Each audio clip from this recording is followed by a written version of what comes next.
ये पापड़ी भी खट्टी लगी पई है।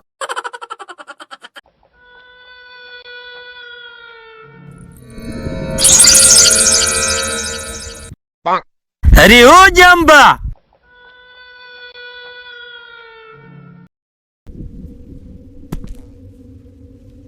ये छोरी तो सफा कारी लगी पई है। इन छोरी जा वार भी कुसड़ी विया। लगे थो हिन जे मुर्स शंपू बचाइण लाइ हिनखे टोड़ी कई आहे। सरदार, इन जे मुर्स इनके मेले ते नचराइण जे लाइ वार कटराए थियसि ऐं वॾा ढुमका भणती थई, ढुमका। वाह, पो अॼु इते ई मेलो था मचायूं।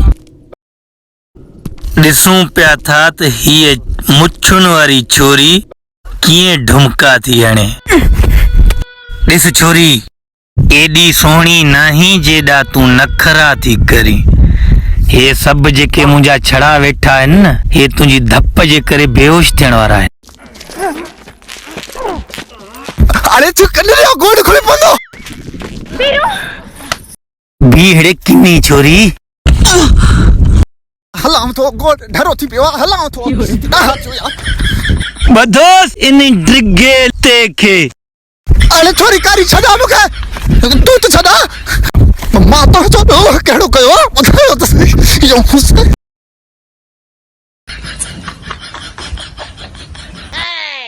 वॾो नचायो हूंदई हिन ठोड़ीअ खे।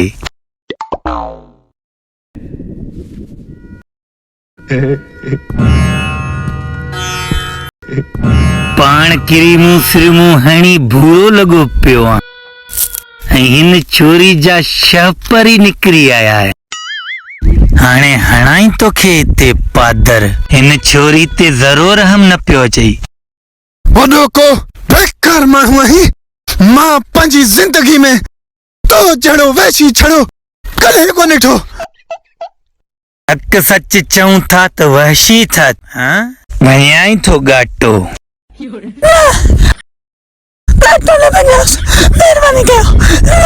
छॾेसि छोरा। पो हण ढुमका कारी किनी, असां बि तुंहिंजा ढुमका ॾिसूं। कारी हे वॾो हरामी चढ़ो अथई। मुंहिंजो चवण वठी त हिन जे साम्हूं कॾहिं न नरजांइ। मुंहिंजी इज़त जो मसइलो अथई।